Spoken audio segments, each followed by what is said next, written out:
여호수아 4장 8절에서 14절 말씀 교독합니다. 오늘 말씀은 이스라엘 자손이 여호와의 말씀대로 요단강을 건너며 행한 일을 기록하는 것을 내용으로 하고 있습니다. 첫째로 보면 8절 9절 말씀에 여호와의 명령대로 이스라엘 자손들이 진행하였다라고 강조하고 있습니다. 그래서 8절에 보면요, 이스라엘 자손들이 여호수아가 명령한 대로 다 행하되 여호와께서 여호수아에게 이르신 대로, 명령한 대로 이르신 대로, 이게 두 번 반복되는데 같은 뜻이지요. 지금 요단강을 건너는 이 사건에서 가장 하나님께서 높이 보시는 건 뭐냐면요, 말씀하신 대로 한다는 거예요. 말씀하신 대로. 하나님께서 말씀하신 대로 행하는 게 중요하다. 이게 근데 진행하는 과정이죠. 시작은 하나님 말씀대로 시작했어요. 궤를 앞장 세워서 제사장들이 먼저 앞장서 가서 강을 밟아라. 밟으면 강이 이제 갈라진다. 이제 그러면 이제 백성들이 건너가는 것이다라고 말씀하셨어요. 시작을 말씀대로 시작했고 진행하는 과정도 말씀대로 하고 있는 거예요. 그것을 지금 강조하고 있어요. 하나님께서 보시는 것은 그 말씀대로 하고 있느냐, 이것을 중요하게 보신다는 겁니다. 그래서 과정도 하나님의 말씀대로 하고 있는 것이죠. 9절 말씀에 여호수아는 여기에 더하여 강 가운데 제사장들이 서 있는 곳에다가도 돌 12를 세웁니다. 그러니까 하나님께서 지시하신 것은 강 밖에다가, 강을 건넌 후에 그 밖에다가 너희들의 수경지에다가 돌 12를 가져다가 세워라. 그래서 기념비를 만들어라 라고 하셨는데, 여호수아는 거기에 더하여서 뭘 했냐면요, 강 가운데 제사장들이 언약궤를 메고 서 있는 그 자리에다가도 돌 12를 세운 거예요. 그러니까 제사장들에게도 기념비가 돼야 되는데 이 안에 우리가 서 있었다, 영적 지도자들이 서 있었다, 이것을 거기다 표시를 하는 거죠. 이스라엘 공동체는 시작도 여호와의 말씀대로, 그리고 과정도 여호와의 말씀대로 진행하고 있습니다. 그래서 우리 안에 하나님께서 행하시는 것을 그들이 어떻게 보여줬냐 하면 말씀대로 행하는 걸 통해서 보여줬습니다. 하나님의 일은 말씀대로 진행하는 것이 중요합니다. 결과도 중요하지만 과정도 하나님 말씀대로 해야 한다. 그것을 우리에게 말씀하고 있습니다.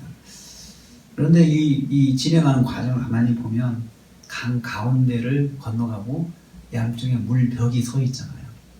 굉장히 이건 실제로 뭐 터널 해안 그 바다 가운데 터널을 지나간다면 신기하지만 한편 마음속에 무서움이 있잖아요.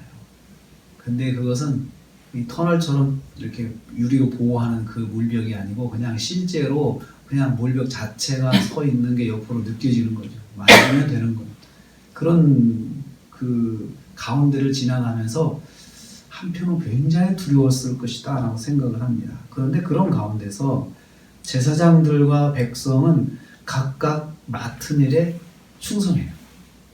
제사장은 궤를 맨 채로 요단강 가운데 서 있어야 하고, 그리고 백성이 다 건널 때까지 여호와 궤를 맨 채로 그냥 그 자리에 서 있어야 되고, 그리고 백성들은 그 앞을 이제 지나가는 거죠. 제사장들이 자기 맡은 일에 최선을 다하고 있습니다. 충성합니다. 백성들이 다 건넌 후에 비로소 제사장들이 육지로 나왔다, 물 밖으로 나왔다, 그렇게 11절에 기록하고 있습니다. 여기서 제사장들의 충성, 여기서 강조되고 있습니다.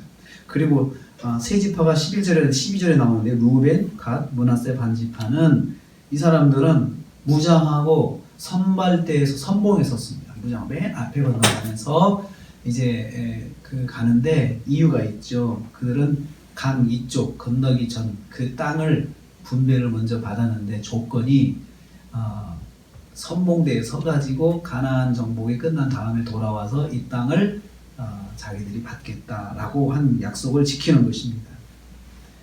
그리고 여리고성에서 혹시 사람들이 공격할 줄 모르니까 무장하고 앞장서서 희생을 하는 거죠.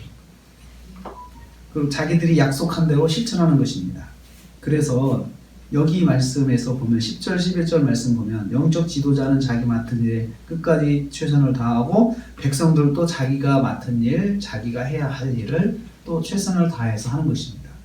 그러니까 여기 이 말씀을 진행하는 과정에서 제가 한 가지 이제 깨닫는 건 뭐냐면요.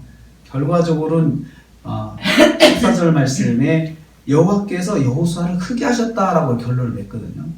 그러니까 요단강 건너는 사건을 통해서 이스라엘 백성들이 참 하나님의 은혜로 강을 건넜다라는 것도 있지만은 하나님께서는 그것을 통해서 여호수아를 리더십을 크게 세우시는데, 리더십이 진정한 리더십이 서는 것은 뭐냐면 개인의 능력으로 리더십이 서는 것이 아니고, 여기 보면 지도자가 하나님의 말씀을 받는 영의 눈이 영의 귀가 열려야 되고, 그리고 말씀대로 전하는 그러한 일을 충성을 해야 되고, 그리고 백성들이 말씀대로 순종할 줄 알아야 되고, 그래서 그 자기 맡은 일에 그 충성을 다하면, 말씀대로 하나님 앞에서 충성을 다하면 결과적으로 공동체는 하나님의 은혜를 입고, 그리고 그 하나님의 은혜를 입은 공동체의 리더는 하나님이 크게 세워주신다는 거예요. 그러니까 리더가 개인적인 능력으로 크게 되는 것은, 그것은 진정한 의미의 하나님께서 세우신 리더십은 아니라는 거죠. 여기서 말씀하고 있는 것은 리더가 진정한 하나님의 말씀을 받는 자세가 서 있고, 말씀대로 전하는 그런 모습이 있고, 백성들이 하나님의 말씀대로 순종을 하는 데까지 이렇게 삼위일체가 돼야 진정으로 하나님이 리더십을 세워주시는 그런 공동체가 된다는 거죠. 요단강을 건넌 사건이 여호수아가 백성들 가운데 크게 되는 결과를 가져왔다. 14절 말씀에 말씀합니다. 여호와께서 여호수아를 크게 하시매, 여호수아를 크게 하시매, 여호수아가 이제 진정한 지도자가 서게 됐다는 거죠. 그래서 모든 백성들이 함께 협력해서 하나님의 말씀대로 순종할 때, 지도자도 하나님의 말씀대로 순종하는 모습을 보일 때, 사실 요단강 건너는 것이 불가능한 일이잖아요. 불가능 앞에서 모두가 하나님 앞에서 순종하는 자세를 가질 때 하나님께서 그 공동체에 은혜를 입게 하시고 또 리더를 세워주신다는 거죠. 공동체가 말씀대로 행하고 또 지도자는 말씀대로 순종하고 가르칠 줄 알고, 그럴 때 공동체가 하나님의 은혜를 입습니다. 그리고 지도자도 하나님께서 세워주시는 지도자가 된다는 것입니다. 중요한 것은 하나님의 말씀이 그 가운데 이스라엘 공동체 안에 바로 선다는 거죠. 하나님의 말씀이 딱 선다는 거죠. 그래서 모두가 지도자부터 백성까지 하나님의 말씀대로, 이게 딱 그 공동체에 서 있어요. 그 공동체가 하나님의 은혜를 입습니다.